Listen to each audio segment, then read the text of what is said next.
find the limit if it exists.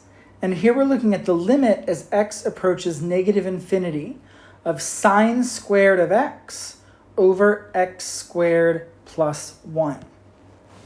Now this one's a little bit more complicated because we've got that sine squared of x in it. However, we know something about sine squared of x. We know that that is always between 0 and 1. Not negative 1 and 1, but 0 and 1 because it's sine squared, so it can't be negative. Now, if we take this inequality and we divide all of the parts by x squared plus 1, we end up with, well, 0 divided by anything is 0. And then we've got sine squared of x over x squared plus 1 in the middle. And then that's less than or equal to 1 over x squared plus 1 on the right. And we don't have to deal with flipping the inequality signs or anything because x squared plus 1 is always positive. So we don't have any problems with the inequality signs there. And here's the thing.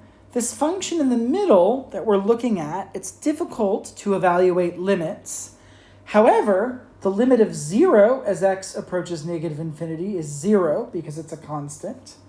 And we can also see that the limit of this is going to be equal to 0 as x approaches negative infinity. We can actually do those calculations. If we look at the limit as x approaches negative infinity of 1 over x squared plus 1, we can divide the top and bottom by the largest power of x in the denominator, which is x squared.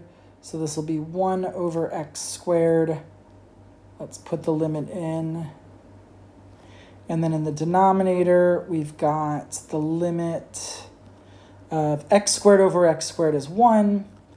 And then we've got the other limit. And 1 over x squared is 1 over x squared. And so we end up with 0 over 1 plus 0, which is 0 over 1, which is 0. So because the limit of this as x approaches negative infinity is 0, and the limit of this as x approaches negative infinity is 0, and sine squared of x over x squared plus 1 is sandwiched in between them or squeezed in between them, we can tell by the squeeze theorem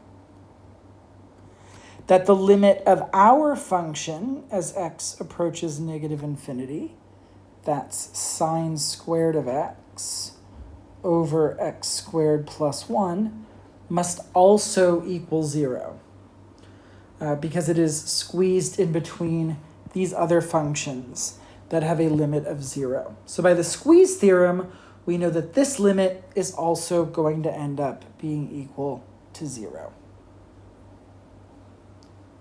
This is our first time using the squeeze theorem for a limit at infinity, but it ends up working the same way.